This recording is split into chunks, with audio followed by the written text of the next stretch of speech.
guys, Rachel Holt for Nesson Fuel alongside Pat McAsee and Ben Watanabe. Thanks for checking out our Facebook live chat. Very exciting day today. The 59th running of the Daytona 500. Now they call this the Great American Race for a reason. All eyes will be on the Daytona International Speedway, whether you're a casual race fan or you do this for a living like both of you guys over here. Now, of course, we all want a race that we saw last year. This was the most exciting race you could anticipate.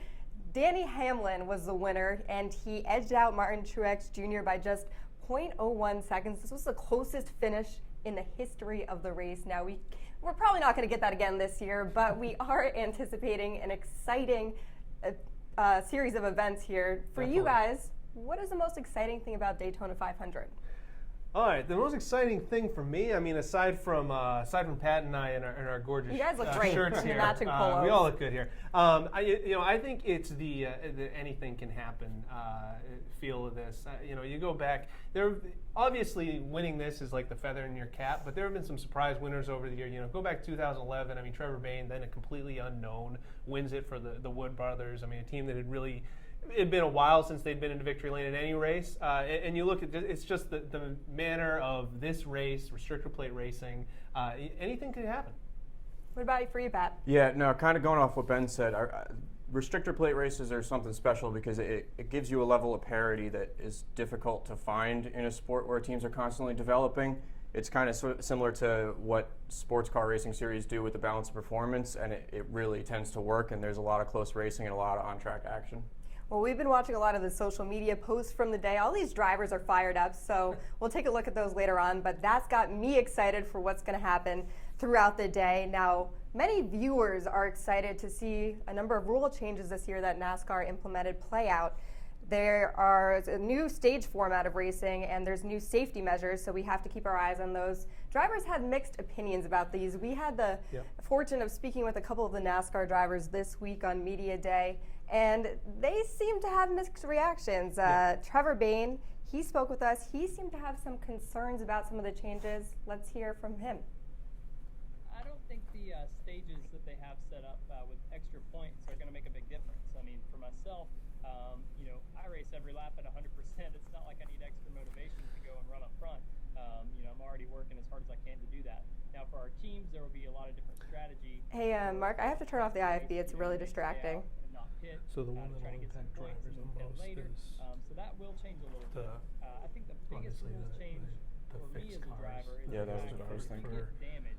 Fans will don't notice the body on your race car. Stage. If you crash enough to have to go behind the road wall to work on it, you can't come back to the racetrack. So making sure that you're disciplined, that you execute well, that you don't make mistakes, and don't get tangled up in anybody else's mess is even more important this year to get results at the end of the day, because there is no repairing damage and going back out.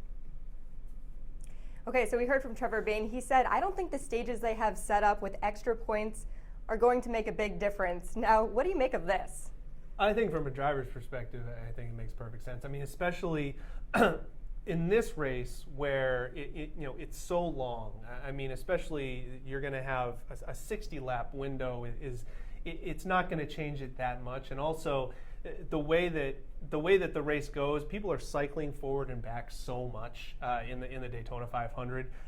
It's really tough to say, okay, well, I want to race all out to get this 60 laps because you don't know where you're going to be at in that cycle. I think from a driver's perspective, it's definitely true. Yeah, I mean, track position is going to be important anyways, so a lot of the drivers have been saying they're fighting for every position they can at all times anyways, so this really isn't going to change their approach. It's more from a team side of things and how they're going to look at strategy and try and maximize the points they can come out of the weekend with. Okay, so of the new rules, which one do you see impacting the drivers the most? Oh, it's definitely going to be the repair damage card rules, however you want to. And he wasn't a fan of that either. No, well, it's been a mixed bag because if you're the driver who you get what you feel is some cosmetic damage and you can't get out back out on the track, you're obviously going to be mad.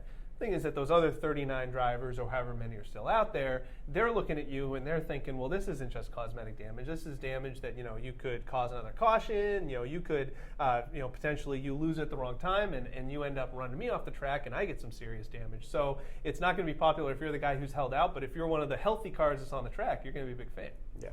One of the guys who's a fan of the new safety measures is Dale Earnhardt Jr., and he has every reason to be. He tweeted, "This is a positive step toward protecting our drivers. Good to see progress is being made and implemented now. Of course, he sat out the last half of the season with a concussion, so this is a guy who knows firsthand what it's like to be in this position, and he's happy with the steps NASCAR is taking. Now, he hasn't won a NASCAR Cup Series race since November 15, 2015. Many people are excited to see him back on the track, but they're asking, what can we expect to see from Junior in this race? Pat, I want to ask you, can we expect him to be in full form, or does he have to shake off the rust a little bit? I don't think he'll have too much rust to shake off. He took his time with the recovery process. We all heard about some of the stories about how he was struggling to come back. So I don't think he would have came back if he wasn't 100% ready. And once he gets in the car, he's already done some practice sessions, so he'll have... starting on the front row. Yeah, he's starting on the front row, and the Hendrick cars have looked quick, so he'll just kind of have to work with Chase Elliott, who he's starting alongside, and they can try and do the best they can to keep everybody behind him. Ben, Dale Jr. is just someone who's good for the sport. We saw this with Tiger Woods returning in golf. He just is a positive influence on the sport. And what do you think his return to this race does for the significance? Yeah, I mean, he already looks better at the beginning of this season than he did last season. When it was an easy decision for him last year to step away because he wasn't racing that well. He'd had some hiccups. Even when he wasn't racing, though, we were at tracks last year where he's still, the 88, the blue and silver stuff is still the most prominent out there on the track from fans. He knows how to race restrictor plates.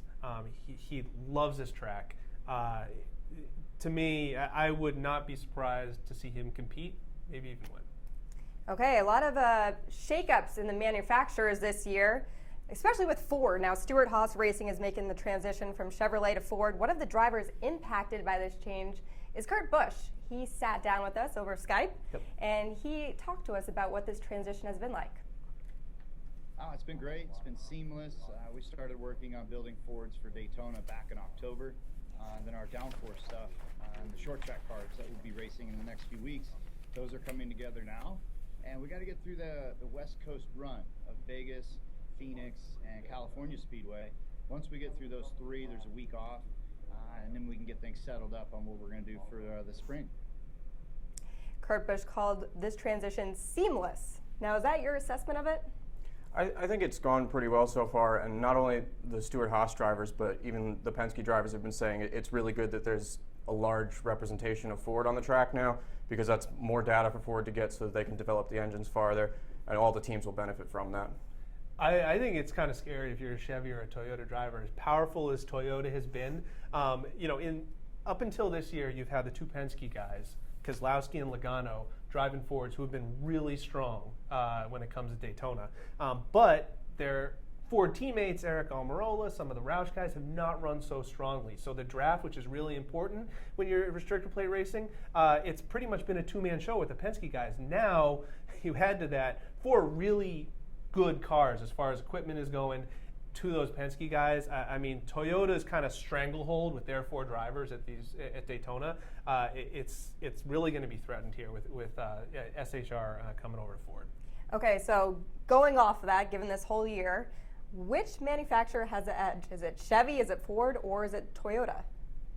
It's looking to be like it could swing in Ford's favor this year. They've been investing a lot off the track. They have more teams running their engines now, and Toyota, it's difficult to maintain the type of advantage that they had last year. Other teams are going to make gains in the offseason. Yeah, it's going to be really close. The thing that's really interesting about both of them is they both have so much versatility in their lineups. I mean, you've got Harvick coming over to Ford, who his dominance at Phoenix, where they'll be going in a couple weeks. You have restrictor plate guys, you've got short track guys. It's going to be a lot of fun to watch the manufacturer battle between those two. But don't remember, we were just talking about Dale Jr. He's in a Chevy, and the champ last year, Jimmy Johnson, he was in a Chevy. Pole sitter for today's race, Chase Elliott, he's in a Chevy. So Chevy's in a pretty good place too. Okay, well, a lot of change for the manufacturers, a lot of change for individual race car drivers, one of them being Danica Patrick. 2017 has been a big year of change for her. Starting in this race, Aspen Dental will sponsor her number 10 car. She had a career best Cup finish in Sunday's Advanced Auto Parts Clash, and Daytona has always been one of her strongest tracks. She's starting 12th in this one. Can you see her doing anything in this race? I can see her doing something. She finished 4th in the Clash. She won a pole here before, although it seems like 1,000 years ago at this point. She could compete. At this point, though, it's interesting. Her average finish has about stagnated the last few years. It's been a while since she's led a lap, run up front. She's got great equipment. We just talked about the Stewart-Haas equipment. She's got great equipment. I was surprised to hear, actually, she actually has the longest active streak of finishing under green flag runs, which, whenever she gets in a wreck on social media, you say, there goes Danica again. She's in a wreck. But I wonder if her keeping her car clean is maybe part of that problem. You'll see her sometimes, she'll be in the lead pack, and you think, this is the time, Danica, you got to go, you got to make a move, and then all of a sudden you'll see Casey Kane or another kind of driver who's supposedly in her pack will make that move, and she'll fade 2 or 3 spots back. I'd love to see her do well. It's good for the sport. Hopefully she can run up there in the top 10 today. Now, Pat, when you're in limbo with sponsorship, how much does this weigh on a driver? Yeah, I mean, especially so close to the start of the season, that was not the type of distraction she needed off the track. At that point, you're trying to finish on finalizing your off-season training preparations, getting back to working with your team, and especially since they changed manufacturers, getting used to working with the new manufacturer, getting used to how the car operates with the new engine. And so to throw on into that uncertainty of who's going to be your primary sponsor for the whole year is kind of a major deal. So I think the fact that she came out and she ran well in the Clash was good, probably helped her clear her mind, realize that she had a better opportunity this year. And the car has been quick, so she can definitely compete. Like Ben said, whether or not she comes away with a win is yet to be seen. Anything can happen on track, but she should be running competitively today. Okay, guys, we talked about some of the drivers that have been there before. Let's talk about some of the newer faces. Now, 2016 saw a very strong rookie class. This included Chase Elliott, Ryan Blaney, some other guys. In 2017, Daniel Suarez, Ty Dillon, and Erik Jones entered their first full Cup season. So how does this 2017 class compare to this very strong 2016 class that we saw? It should be pretty good. They've been highly anticipated, and all of them were performing very well at the Xfinity level. And it's a big thing for NASCAR as well, especially with Suarez. He's the first Mexican-born driver, which is really good because NASCAR has been pushing diversity in recent years. So to finally make another stride like that is a big achievement in the sport's history. A Mexican driver driving a Japanese make there you in go. the Daytona 500 was probably unthinkable a few years ago. Yeah. I'm really excited to look at these guys. Chase Elliott obviously came in with a huge amount of hype last year. Not to compare and contrast, but that's what we do. I think top to bottom, this rookie class could be better than last year's. You're talking about Erik Jones and Daniel Suarez. Both of them could have won the Xfinity title last year. Obviously, Suarez did. They're both going to have amazing equipment. They have had it, throughout, even developmentally coming up. And Ty Dillon, let's not forget, the only rookie last year to win a race was not Chase Elliott or Ryan Blaney. It was Chris Buescher. So Ty Dillon, don't forget about him. He might be that guy that steals that win this season. Okay, well, Chase Elliott off to a strong start this season. He won the pole for the race. He won the 150-mile qualifying race on Thursday. Now, of course, this guy is a guy who has a name with a lot of weight, like Dale Earnhardt Jr. He is a son of NASCAR Hall of Famer Bill Elliott. He's never won a race, though, so he's looking to prove himself this year. He won the pole for the Daytona in 2016 as a rookie, but he wrecked 19 laps into the race. So is it safe to say that's serving as some motivation? He's in the same position this year. Is he fired up for this one because he wants to prove himself after what happened last year? Yeah, this is definitely, this is a race that every driver wants to win regardless. And when you go out your first attempt and have a not so great running, you come back with a bit of a chip on your shoulder the next year, and he's in an excellent position to capitalize on that. He's starting from pole. He's got his teammate alongside him, so if they can get off to a good start and kind of build a gap to the rest of the field, they should be in a strong position to at least pick up some points in the first stage. What happens after that, we'll see. Ben, what's your prediction? Yeah, it's going to be tough because we've had some recent history of some guys coming in, light the world on fire. Maybe not with wins, but really show a lot of promise as rookies. Kyle Larson, Austin Dillon come to mind, and then they kind of struggled, in that second season. So I'll be interested to see how it goes. He built up a lot of momentum towards the end of last season. there's always danger of a sophomore slump, but Hendricks looked really strong.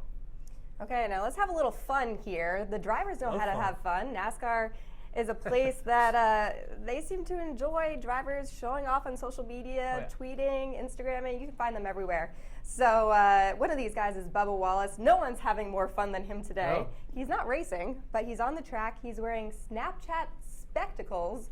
So he told us all about that. Yeah, the spectacles are glasses, so they have a camera on both sides, so it kind of gives you like a first-person view of me, and it's pretty cool. So I'll have those on for a little bit of time on the Daytona 500 day, just to showcase what it's like to be a NASCAR driver on Sunday. I want to know what it's like to be a NASCAR driver.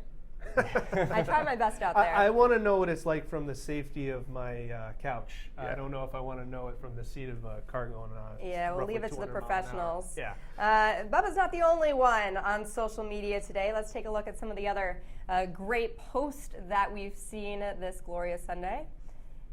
Now, here's Ryan Reed of Roush Fenway. He won the Xfinity Series season opener at Daytona last night. He said, just as cool the second time, a little humble brag there. He's been there before. Really impressive win by him. Yeah. Now, these drivers are all very fired up. Ricky Stenhouse Jr., energy level is way up today from the Daytona 500. And Joey Logano, the 2015 winner, he doesn't really need to say too much. It's Daytona Day. He's very excited. There's celebrities at the track. Jordan Sparks, Keanu Reeves, LaDainian Tomlinson. That's a crew right there. That's three people I wouldn't normally put together, but Yeah. there they are. I look forward to their buddy cop movie. And of course, we all know this guy, Rob Gronkowski Jr. Hey, he's not one to miss out on a big party, and that's what the Daytona 500 is. So He's of everywhere course today. he's there. Yeah. Well, I have a feeling he's there for Monster Energy, but I have a feeling he's having some fun too. Most likely. Most likely. It's tough not to have fun. It's a big party Especially down if there. you're Rob Gronkowski. Yeah. All right, let's talk predictions for this one. Of course, there's some great storylines going on. Denny Hamlin is looking to repeat as champ in this race. Dale Jr. is looking to make a statement in his return. And of course, Chase Elliott, as we mentioned, looking for his first win. So lots of speculation on what will happen today. First, I want to ask you, Pat, what's your prediction? Well, I think Kyle Busch is never one that you can count out. He's been running strong all week. Again, like we were saying, the Toyotas are still strong. People have caught up to them, so they will have competition, but I think he's strong enough on super speedways that he could pull out a win today. Interesting. Ben, what's your pick? Yeah, I'm going to go with Brad Keselowski. He's never won here before as far as in the 500, but Penske was really strong at every restrictor plate race last year. His teammate Logano won here 2 years ago. Yeah, I think, like I said, with the power those Fords guys have with his new teammates, I would be shocked if he's not running in the top 4 or 5 all day long. You know what? I'm going to make the popular pick here. I'm going with Dale Jr. I'm excited to see what he does in his return. I think he's chill to the people. Give them what they want. I'm giving the people what they want. I want to be liked. That's what I want. That's That's what this what pick is you about. want. I want you to like Yeah. me. No, I think he's nearing retirement. I think he deserves at least one more big win before he goes. And I know people don't want to hear that he may be leaving the sport soon, but that's just my opinion. This is a guy who's coming off a big injury, so we'll see what It would be happens quite with the him. story. Yeah, it would would definitely the be story. good for the sport for him to win on return. We just want a good story. That's all we're looking for That's today. all we So, want. so please give us a good story. If there's not a real one, nothing we'll else. make one up. So, Or at least Rachel will. Hey, we'll be back here after the race, maybe telling you the actual story or maybe making one up. So and enjoy watching and tune back in to see all of our post-race coverage.